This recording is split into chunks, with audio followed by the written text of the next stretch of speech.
It was still dark outside when I woke to the sound of heavy pounding on my front door. My clock read 5:15 a.m., the kind of hour when no one knocks unless something's terribly wrong. My heart thudded as I threw on a sweatshirt and went to answer it. Standing on the porch was my next-door neighbor, Gabriel Stone, pale-faced, breathing hard like he'd run straight from a nightmare. "Don't go to work today," he said, voice low and urgent. "Just trust me." "Stay home," I froze. Gabriel was the quiet type, polite, distant, barely spoke a few words in passing. I'd known him for a year, but never like this.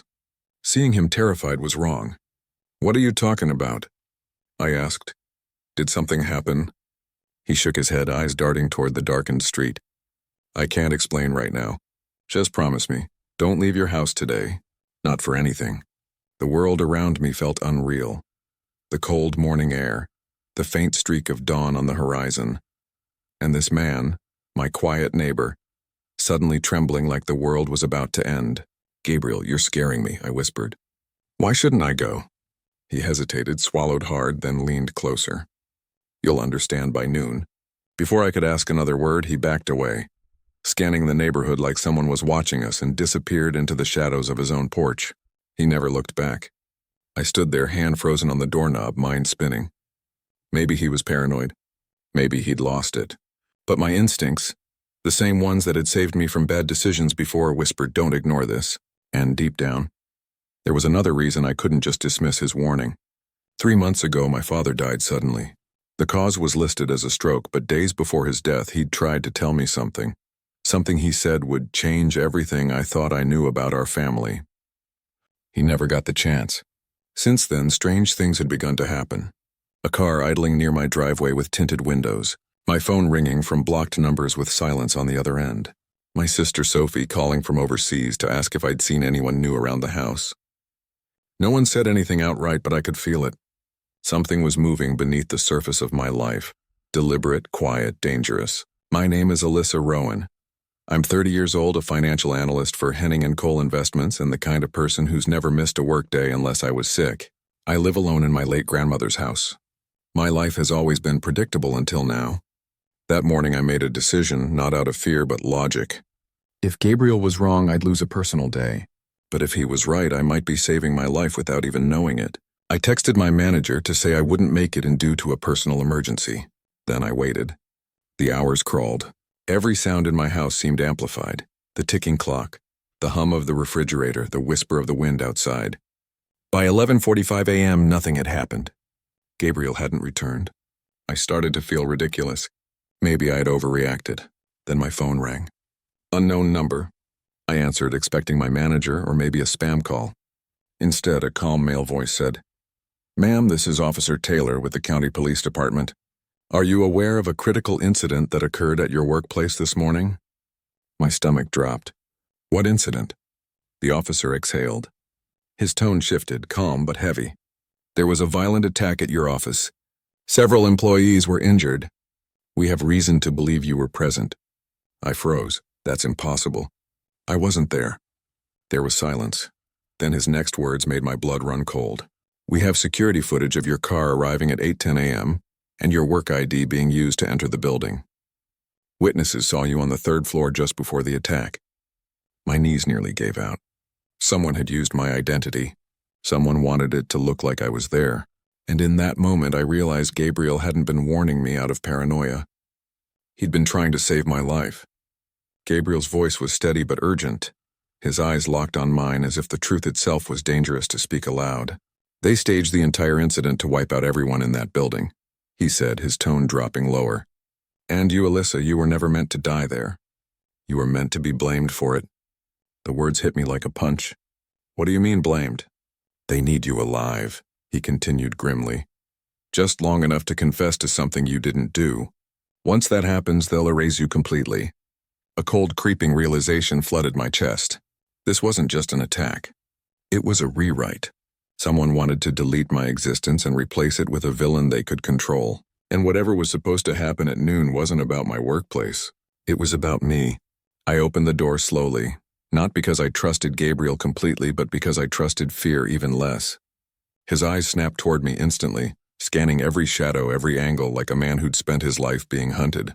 Without asking permission, he stepped inside and locked the door behind him. "They're already on their way," he said flatly. "You have minutes, maybe less, before this house becomes a crime scene." I crossed my arms, trying to steady my breath. Why me? Why any of this? Gabriel didn't answer right away. He moved to the kitchen window, parting the blinds just enough to peer outside. When he finally spoke, his voice had changed, calmer, heavier, and filled with something that sounded like regret. "Alyssa," he said, "I didn't move here by accident. I moved here to watch over you." "Your father asked me to." The air left my lungs. "My father?" "No, he was just an accountant. Gabriel turned to me, his face grave. "Your father was never an accountant. That was his cover. He worked undercover for a federal intelligence branch, nearly 2 decades deep into a covert investigation. And you were part of that reason." I stumbled backward, heart racing. "What are you saying?" He reached into his jacket and pulled out a small black envelope. "Your father knew this day would come. He left this for you." My hand shook as I unfolded the paper inside. It was my father's handwriting. "Alyssa, if you are reading this, then what I feared has come to pass. You are not in danger because of anything you did. You are in danger because of who you are. There is more to your identity than you know. Gabriel will tell you the rest. Trust him as you once trusted me. Do not surrender yourself. If they take you in, you will disappear." Tears blurred my vision. My father had known. All those moments I'd thought he was being overly cautious, all his cryptic warnings, they were never paranoia. They were preparation. Gabriel's voice broke through my thoughts. "They're not just framing you. They're reclaiming you." "Reclaiming?" I whispered, hardly able to speak. "You were never just a civilian, Alyssa," he said. "Your birth wasn't a coincidence. Your identity was built, not born. Your father uncovered a classified biogenetic program, one that linked certain bloodlines to an elite genetic experiment. When he tried to expose it, they silenced him. His death wasn't natural. You were supposed to be next, but they found a better use for you." My pulse thundered in my ears. "A better use? For what?" "As a scapegoat," Gabriel said coldly. "They needed a face to sell a lie, a manufactured tragedy that would justify their next phase. You were going to be that face, the perfect patsy." The truth burned through me. So this was all to destroy my life? Gabriel's eyes didn't waver. "Not just your life, your legacy. Once you're declared a national threat, every file your father protected becomes government property. The truth he died to protect will vanish." He reached inside his coat again and pulled out a metal keycard engraved with a red emblem. "This," he said, "is access to your father's secure vault. It contains the original evidence, names, transactions, research data, everything.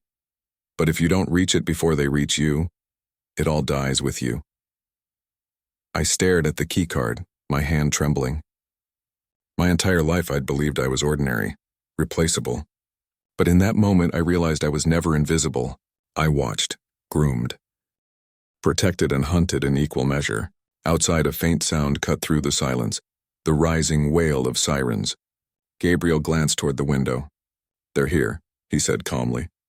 But his lack of fear made me understand something. This wasn't the first time he'd run for his life. And for the first time since sunrise, I wasn't afraid either. Because fear depends on uncertainty, and I had none left. Only purpose. I folded my father's letter, slipped the keycard into my pocket, and looked at Gabriel. "Then let's go," I said. He nodded once, resolute. "Follow me." We sprinted out the back door toward his black SUV, engine already idling. Just as my door slammed shut, 2 unmarked vehicles rounded the corner. The sirens cut off. They didn't need them anymore. They weren't coming as police. They were coming as cleanup. "Get in," Gabriel ordered. Tires screeched as we sped out of the driveway. In the rearview mirror, 2 men stepped from a sedan, scanning the neighborhood, faces blank, movements precise. One lifted a radio to his mouth, expression cold and detached. They weren't there to arrest anyone. They were there to retrieve property. As we hit the highway, a strange calm settled over me. Fear had burned out, replaced by something sharp, clarity. Something inside me had finally unlocked. After 20 minutes of silence, Gabriel spoke again. "Before we reach the vault, there's something you need to see." He handed me a tablet. A file glowed on the screen labeled Rowan Alyssa, Subject 7B. Beneath it, designation, Genomic Asset, Project Origin Initiative. I scrolled, reading words that made my stomach twist, blood markers not found in standard human samples. complete viral immunity, potential regenerative properties. Approved for Phase 2 integration. My voice shook. Regenerative? Immune to what? Gabriel kept his eyes on the road. Your father uncovered this 20 years ago. A secret government program not designed to cure disease but to engineer survival. They were building humans who could outlive plagues, chemical exposure, warfare. You were one of them. I stared at the flickering screen. My father was part of this? He wasn't supposed to be, Gabriel said. He discovered it by accident while reviewing your early medical records. He found your blood samples stored in classified labs. He tried to pull you out, but they refused. When he exposed the truth to a federal oversight board, the project was ordered shut down, but instead they erased it. And everyone who knew. My voice broke, including him. Gabriel nodded grimly. His stroke wasn't natural. It was a neurotoxin developed by the same scientists he tried to expose. His death was a warning to anyone who would continue his fight. Tears welled in my eyes, but this time they weren't from grief. They were from fury. My father hadn't died in vain. He died trying to keep me free. Gabriel's tone hardened. They planned to recover you on your 33rd birthday. But your blood test last month triggered a national alert. That's why they staged the attack. You were either going to die there or vanish quietly. I turned toward the window, city lights flashing by like ghosts. Then they made one mistake, I whispered. Gabriel glanced at me. What's that? They underestimated my father and me. They didn't just destroy that building, they staged it. Gabriel's voice was calm but sharp, cutting through my confusion. You were meant to be there, he said, not as a victim, but as the one they'd blame. That's when it hit me. This wasn't about the explosion. It was about erasing me, rewriting my life so I'd become the villain in their story. I cracked the door open, heart pounding, fear crawling up my spine. Gabriel's eyes met mine, alert, calculating, protective. Without asking, he stepped in and shut the door behind him. They're already coming, he warned. You have minutes, maybe less, before they arrive and declare this house a crime scene. I demanded answers. Why me? What's happening? He didn't respond, not immediately. Instead, he scanned the window, watching the street, then turned back. Alyssa, I didn't move here by accident. Your father sent me to protect you. His words felt like a blade to the chest. My father? No. He was just an accountant, a quiet man who lived for his numbers and coffee mugs. Gabriel shook his head. That was his cover. He wasn't in finance. He worked deep undercover for a federal task force, and you were the reason. My stomach turned cold. The reason? He pulled a small black envelope from his jacket. He knew this day would come. He left this for you. Inside was a note in my father's handwriting, trembling, urgent. Alyssa, if you're reading this, what I feared has come to pass. You are not in danger for what you've done, but for who you are. Trust Gabriel. Do not surrender. If they take you, you will disappear. My knees nearly buckled. My father had known. He'd been preparing me my whole life, through half-warnings, unfinished stories, and that haunted look in his eyes. Gabriel's voice softened. They're not just framing you. They're reclaiming you. Reclaiming?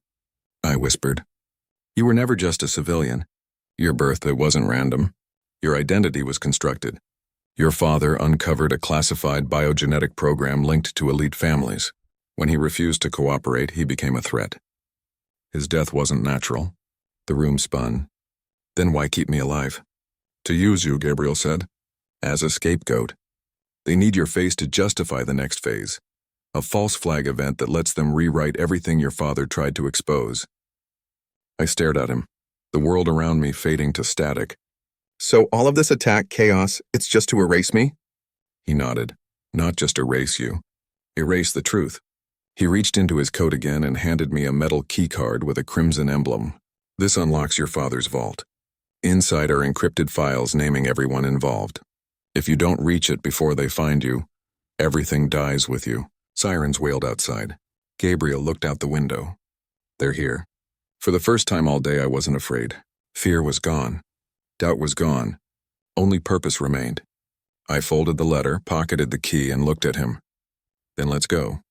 We sprinted to his SUV just as black unmarked vehicles turned the corner. No sirens now, they didn't need them.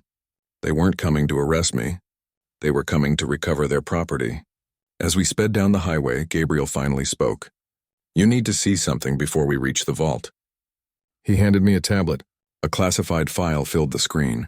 Rowan Alyssa, Subject 9C, Genomic Asset, Project Origin, Gene Markers, Non-Human Variants, Complete Viral Immunity, Potential Regenerative Properties. My hands trembled. What does this mean? Gabriel's voice was grave. 20 years ago, your father discovered a government-funded biogenetics program. They weren't curing disease, they were creating humans who could endure it. Survivors, weapons, evolution on demand. Tears blurred my vision. He tried to stop them? He did, Gabriel said. He leaked their data to oversight boards. They killed the investigation and everyone involved. Your father's death, it wasn't a stroke. Neurotoxin, developed by the same people he was exposing. My chest burned. He died to protect me, and what I carried inside me. They planned to take you on your 33rd birthday, Gabriel continued. But your recent blood test triggered an alert. You became their highest priority. If you believe the truth shouldn't be buried, no matter how powerful the people trying to hide it are, hit that subscribe button and comment where you're watching from. Because this isn't the end of the story, this is just the beginning.